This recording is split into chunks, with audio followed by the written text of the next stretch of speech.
Welcome back to Bravo Breaking News. I am your host, Kim, back with another episode of Unpopular Opinions, my weekly show where I break down all of the top Bravo news and moments of the week, and of course, give my opinions on them all. That's my opinion! This week's stories are kind of giving like classic housewives. We've got online feuds, stories being leaked to the press, plastic surgery gone wrong, and so many casting rumors.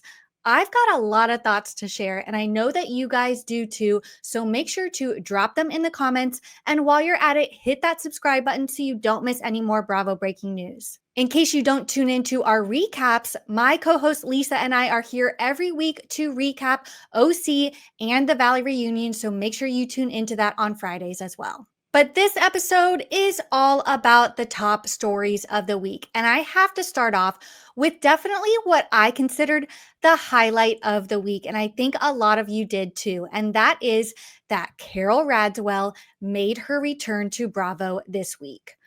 Boy, I don't think I thought I would ever see the day that that woman set foot back on Bravo, let alone on Watch What Happens Live with Andy. So in case you guys missed it, she appeared on an episode of Watch What Happens Live with Matt Rogers and Bowen Yang. They did like this mystery housewife caller, and lo and behold, it was Carol Radziwill. I mean, I'm literally like getting excited just thinking about that moment. I know that Matt and Bowen in the studio were absolutely in awe, as was I watching it. I mean, I didn't think we'd see the day because we all know how that feud ended up with her and Bethany on New York. Things definitely took a turn for the worst. Carol left Real Housewives of New York. And with that, she also left with a very, very bad kind of relationship with Andy. They were feuding. They were not in a good place. As we know, they were friends before Carol even got onto the Real Housewives. I'm pretty sure Andy kind of sided with Bethany in all of this. Of course, this was before the reality reckoning of it all. But a few months ago, we did hear that Carol and Andy ran into each other and kind of rekindled their friendship, which I think was definitely the start to this return. I mean, seeing her face was such a breath of fresh air. Honestly, she hasn't aged a day. She said she had 5 good summers left. I mean, give that girl 20, 30, 40 good summers left. She is looking absolutely fabulous. She also shared that while she doesn't really keep in touch with the other women, she did run into them in the Hamptons. I think she said she ran into Jill, Luann, and Ramona. And she was like, I mean, the camera should have been there. It was just like the old days. Ramona couldn't stop talking about herself. Luann was, being Luann. And it just made me nostalgic for the good old days. I am rewatching Real Housewives of New York. I feel like I'm perpetually rewatching the Real Housewives of New York, the golden age of television and housewives. I'm currently on season 3. I'm not 2 Carol seasons yet. But it's just so good, guys. It is the reason why I fell in love with Housewives. And yes, I know there were some problematic moments going on there in the last few seasons with the OGs. But if anything, if this tells me anything, we need them back. We need them back. Obviously, nothing has been going on with the reboot of The Real Housewives of New York. I'm pretty sure that it's done. I don't see them bringing that back, definitely in the same capacity. And there are so many people begging for the OGs to come back. So Bravo, if anybody at Bravo or anybody with any kind of production background is listening, I have an idea. We need a summer house style show with the OG legacy Real Housewives in the Hamptons in the summer in New York, because most of them don't even live in New York anymore. So it's not realistic to film them, on the Upper East Side, living their day-to-day lives. But if we put them in a house together in the Hamptons for the summer, that is going to be TV gold. Like, think of it as like an Ultimate Girls Trip extended version with the legacy cast. We need Carol. We need Luann. We need Dorinda, Ramona, Sonia, Jill. We need them all back. I don't think that Bethany would come back. Maybe she would film like a scene with somebody, but I really think this is an absolute great idea. Not to toot my own horn or anything, but I feel like this is what we need in the world. Like, just trash the RHONJ reboot, call it a loss, and let's move forward with the people that kind of, made a name for this franchise and really gave us some of the best Real Housewives we've ever seen. Okay, so speaking of this Watch What Happens Live episode with Matt and Bowen, did you guys watch the Las Culturistas Culture Award this past week? Because I did, and I absolutely loved it. Was it very silly? Yes. Let's just say that they didn't take things too seriously. The awards were basically all a joke, but it was kind of meant to be a parody of a real award show. And I think that's kind of what we all needed. Like, things have gotten too serious, especially in the Bravo world. Things have been very, very dark. This was just like kind of a breath of fresh air, a light at the end of the tunnel, if you will. It was just kind of like a good time. One of my highlights was the performances. I mean, Matt and Bowen absolutely killed it. They sang Abracadabra by Lady Gaga. And then that in absentia kind of thing that they did where they sang, I don't want to miss a thing. I was literally crying, laughing, guys. If you have not watched this, head over to Peacock. It's streaming on there now. And just get ready to have a few laughs and have a good time. It's just nothing but fun. Okay, moving on to another housewife story of the week. We know that OC is currently airing, and it is definitely bringing the drama, not only on the show, but online too, because another story that came out of Watch What Happens Live this week came from Gina, who appeared on the show and kind of threw Heather Dubrow under the bus. So she was basically asked how she could still be mad at Katie, yet still be friends and kind of defend Emily after what Emily did at the reunion. Basically, digging up all of that information about Katie, about her kids, about her past custody and relationships, and laying it all out on the table on the reunion when no one knew about this stuff. Well, turns out Emily wasn't the one digging it up. In fact, when asked who did, Gina straight up said it was Dubrow. I mean, the second that she said that, I was like, oof, Gina, you just created an enemy. I mean, blaming this all on Dubrow. I guess it kind of makes sense, because Heather and Katie were obviously not in a good place last season. So it kind of seemed like Heather maybe had this ammo in her back pocket and either, told Emily to be the attack dog and let it all out. But let's just say Heather is not too happy about this accusation because she took to Instagram and posted a very lengthy comment on Taste of Reality's post explaining exactly what this was all about. Her comment reads, "Let's set the record straight. First of all, I do not research anyone. That is not my MO. I do not have time or interest to try to dig something up on other people. For the reunion last year, there were a lot of stories in the media circling about Katie, and some of us were sending them to each other because it was overwhelming and crazy.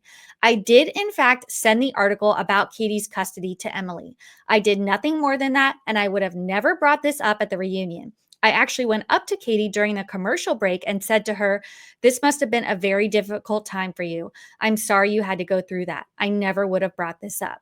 Kids and careers are off limits.' Not really sure why Gina chose to include me in her response on the show or make it sound salacious, but it was not." Heather Dubrow is pissed. I think that Gina got a very stern talking to after that episode of Watch What Happens Live because Heather does not want to be blamed for anything, especially something as low and dirty as this. But she kind of admits that she did, in fact, send this to Emily and Gina. And for what purpose? I mean, it's kind of giving like a classic housewives trope. You kind of like ignite the fire and then walk away pretending like you had nothing to do with it. When in reality, you are kind of the one who started it. Yes, Emily brought it up on stage, and I'm not really sure why she chose to do that. But Emily wouldn't have known this information if it weren't for Heather Dubrow. So I don't know. Let me know whose side you guys are on. I'm a little bit on the fence with this one. I do think that Heather is kind of to blame for this one, even though Emily's the one that said it. So I don't know, drop your opinions in the comments. Okay, now let's jump from West Coast to East Coast because we have some updates regarding the Real Housewives of New Jersey. And I think it might be some that a lot of you won't be happy about. So it has been over a year since that dramatic Real Housewives of New Jersey finale. It was then put on pause. We've had some rumors come up here and there about it, but literally no official casting information or anything has come out about the future of New Jersey until this week. So it all started with a blind item that came out that is suggesting that Real Housewives of New Jersey will continue with 2 to 3 vets, with Teresa, Melissa, Dolores, Margaret, Jen, and Jackie all part of current casting discussions. And it also alleges that there are 5 newbies in the final stages of casting. So it kind of sounds like they're giving New Jersey the Atlanta treatment, keeping a few of the OGs, but bringing in the majority fresh faces. Now, I gotta say, Margaret, Jen, and Jackie, you gotta be kidding me. I mean, I don't think that these could be considered veterans.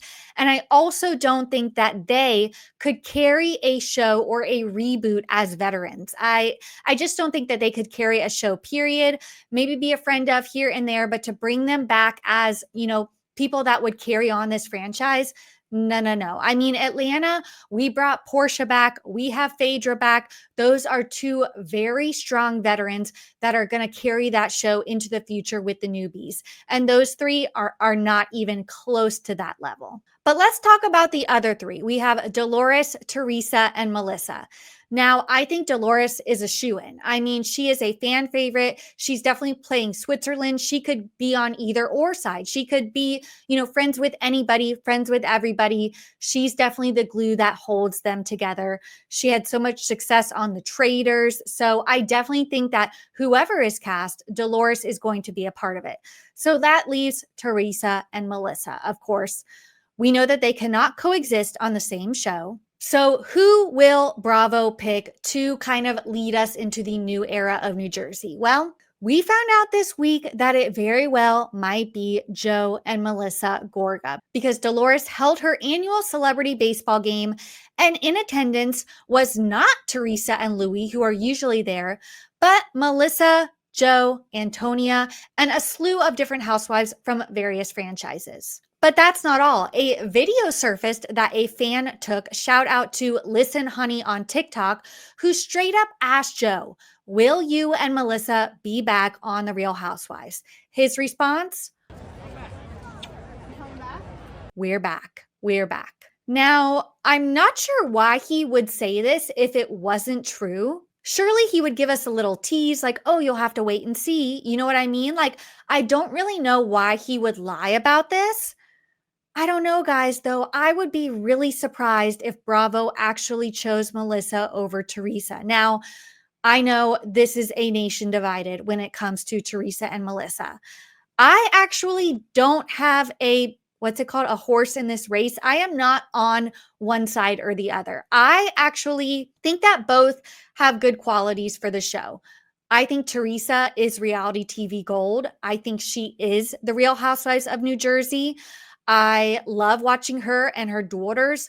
I do not love Louie. I never want to see Louie again on my TV screen. So I do think that if they come as a package deal, sorry, I'd rather see Melissa. I'd love to see Teresa sans Louie. If that is an option, that would be my first vote. But as a couple and as a family, I do kind of like watching Melissa and Joe. I mean, Joe is funny. I know a lot of you might think that's an unpopular opinion, but they do kind of bring a little bit of lightness to the show. Joe is kind of, the leader of the husband's pack, which we loved to watch on New Jersey. So I don't know. But as I said about the other ladies, can Melissa lead a franchise as a veteran housewife? Like, does she really have enough to bring to the show? I'm actually not sure. Let me know what you guys think. Drop your thoughts in the comments. Do you think that Melissa and Joe are actually coming back? Do you think that Joe is making this all up and lying about it? Do you think they even know what's happening yet? Let me know in the comments. Okay, next story, we're moving down south to Miami. And as I'm saying that, I'm starting to crack up a little bit because this story, I think you guys know where I'm going, is going viral in the absolute best way. I'm kind of living for it.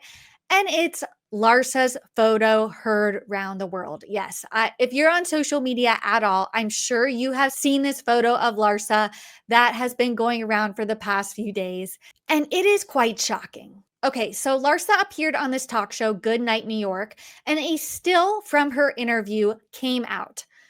And the internet absolutely went crazy because now I don't like to talk about people's appearances on this show. Larsa is a beautiful woman. We've seen what she looked like before. We see what she looks like now. She's beautiful. But this photo is actually worrisome. Like it's kind of giving Mama Elsa. Now, we all know that Larsa has had quite a bit of work done. I mean, I think her transformation from season 1 to season now, whatever they're on, 7, 8, is definitely probably the craziest housewife transformation we have ever seen. But this photo is taking it to another level. So much so that people started commenting about it on TikTok. This one girl posted a whole video breaking down the transformation, and Larsa actually responded. She said, "Honey, I had PRP and had an allergic reaction, so chill out." So apparently she had some procedure done, PRP, and says she had an allergic reaction. She was swollen, and that is why she looked like this. I think us collectively as a Bravo fandom were like, okay, Larsa. Then she decides to post this video statement that further proves that she doesn't look like that. Okay, so I feel like that photo went viral. I'm wondering if someone made it look like that because this is what my face looks like, you guys. I'm on TV, so you know what I look like. I just shot my reunion a couple of days ago, so you'll see what I look like at my reunion. I did have PRP. I did have an allergic reaction to the PRP, which I didn't even know you can have. So my face is a bit swollen, but it doesn't look like that. So keep on hating, guys. Larsa, the irony is not lost on me here. The goal of this video was for you to say, this is what I look like. Meanwhile, you have a Vaseline level 10 filter on that video as you are talking, and you're trying to tell us this is what I look like. I mean, Larsa. It's classic housewives. Like I said, I love this. I actually don't hate Larsa. I think she is an amazing housewife. Is she an amazing human being? I'm not sure. But I love this. I love this so much. Maybe it was just an unflattering photo of her. Like she said, we will see her at the reunion. Did she have this allergic reaction and swelling at the reunion too? I don't know. I'm not really buying any of her excuses.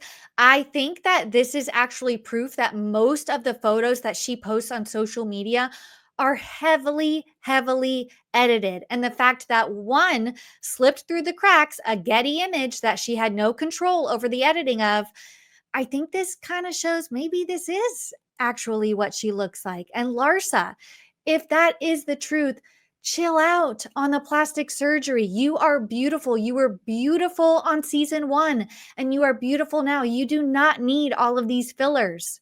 We do not want another Mama Elsa on our hands. Rest in peace. So please, if anybody needs to chill out, it's you with the plastic surgery. We love you. We're looking out for you. We want nothing but the best for you. Just hear us out. So speaking of the Miami reunion, we did have that film this week in New York. And guys, I'm pretty sure that this seating chart broke the internet. Did you guys see this? Because Stephanie, the new housewife, landed first chair next to Andy. How? How did this happen? This is very, very rare that a first season housewife lands the chair next to Andy. That is a very prestigious position to be in at a reunion. And the fact that she managed to land this, I mean, a lot of people are angry, but my thoughts are kind of like more power to her. Like, okay, I've had mixed feelings about Stephanie so far on this season, but where I stand now, I don't hate her, guys. I don't hate her. I think she has a spot on this franchise. I think she is kind of meshing well with the group. I don't really see her being thirsty for storylines or attentions. I don't know if I'm just kind of being played by her. I do kind of love the whole private plane storyline, how she offered it to Marisol. Marisol denied it because she wanted to be with Alexia.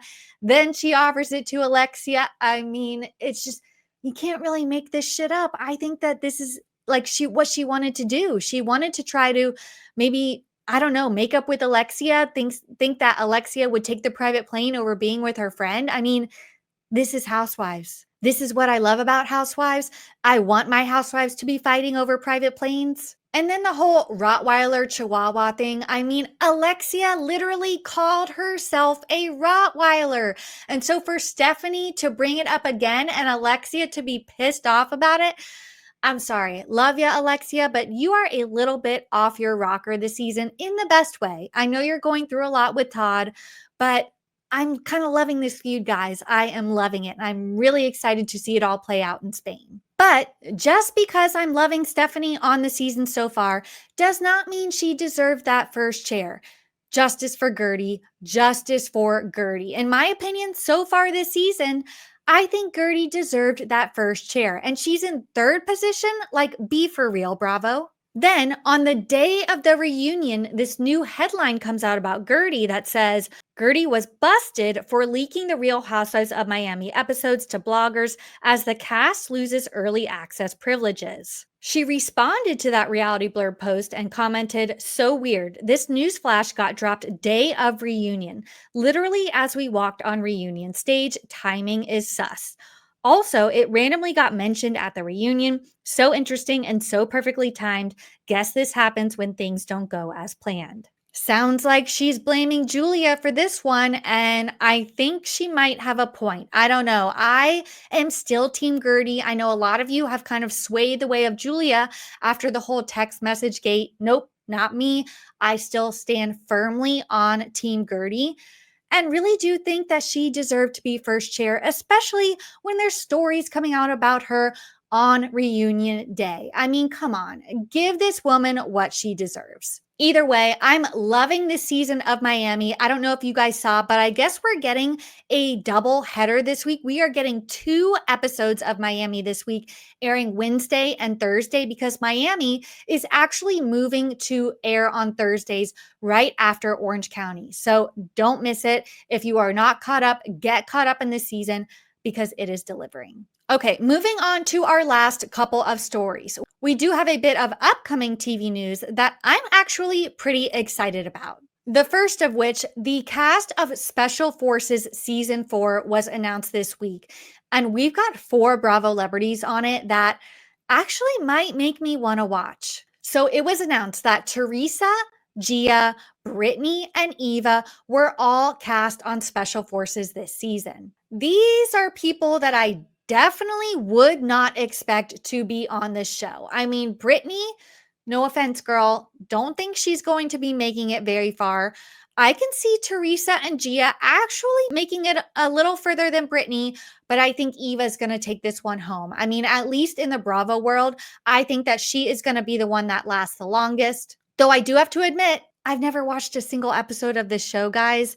I know that Sandoval was on it last season, as well as some Bachelor people. We have the iconic photo of JoJo Siwa with Tom Sandoval slung over her shoulder. That's kind of all I know about this show, though I really am interested to see Brittany and Teresa and Gia and Eva kind of compete in these challenges. So I don't know. Have you guys watched it? And if so, should I watch next season? Drop your opinions in the comments. The other headline that came out this week was actually a post from Bravo and Cocktails. Apparently, Lindsay Hubbard is actually getting her own spinoff. Now, there has been a lot of talk about this ever since the last season of Summer House, and a lot of people were announced as not coming back. I know Paige DeSorbo was in talks to have a spinoff. I think people still want her to have a spinoff. She has said in multiple interviews that there is no spinoff currently happening with her and Bravo. But according to Bravo and Cocktails, somehow Lindsay landed her own. And guys, I'm kind of here for it. So we know that Lindsay has returned for this season of Summer House, But in her post, she kind of made it seem like it was going to be in a part-time role. I mean, let's be real. She is a mom now. It is not sustainable for her to keep going back and forth to the Hamptons every weekend. She just can't do that. So I do think that she is going to show up and film for some weekends. I even saw a post that she was filming her housewarming party for her new apartment this week for Summer House. So I do think she is going to be a part of the show. However, according to this new post, she's actually also going to have her own show about her life in the city. I can definitely see Amanda, Sierra, and Gabby making appearances. I bet we'll also see Erin Leachy make an appearance from Real Housewives of New York. They've been hanging out a lot. And we'll kind of follow Lindsay's life in the city, being a single mom. Obviously, her baby's father doesn't want to be in the spotlight. She said multiple times that he doesn't want their daughter Gemma to be on camera or in the spotlight. So that may make filming a little tricky. However, I think that Bravo wants to keep Lindsay around. Lindsay is reality TV gold.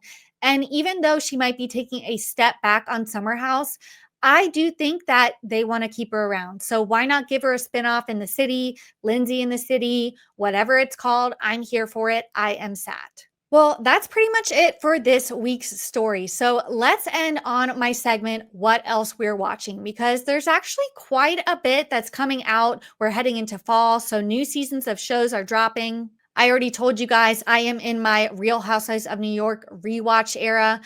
I guarantee if you guys go back and watch from season 1, you will remember what is so great about the Real Housewives. It reminds me why I fell in love with it in the first place. It is so good. It makes me smile. It makes me laugh. It's such a great thing to put on at the end of a stressful day. So I could not recommend that more. Other than that, I've kind of been dabbling into Love Island UK. You guys know I am a Love Island USA super fan, though I haven't really watched much of Love Island UK. So I am starting to watch season 12. Other than that, I've also dove into Platonic season 2 on Apple TV. One of my favorite shows with Seth Rogen and Rose McBurn. I mean, I am a super fan of both of them. I love them so much. We know Seth Rogen is a super fan of Bravo. I think they're going to be on Watch What Happens Live next week. So I just love that show. It's such a feel-good show. And also Untamed on Netflix. I am on episode 2 or 3 of that. So far, it's good. It's kind of like a murder mystery in Yosemite National Park. So I don't know if you're into that kind of stuff. Check that out. And I do have a question for you guys. Is anybody listening or watching McBee Dynasty? I keep seeing a lot of people talking about it, actually. It's kind of like the Yellowstone reality show on Bravo right now. I don't know. I just keep seeing good things about it. I'm kind of interested to check it out, though. I'm a little bit hesitant, not sure why. But if you are watching and know anything about it, let me know in the comments. And if you have any other recommendations on what to watch, drop those in the comments as well. Thank you guys so much for tuning in this week. We have a lot going on in the Bravo and Housewives world as per usual, and I will keep you guys updated on everything to come. So make sure to hit that subscribe button so you don't miss any more Bravo breaking news. I'll see you guys next time.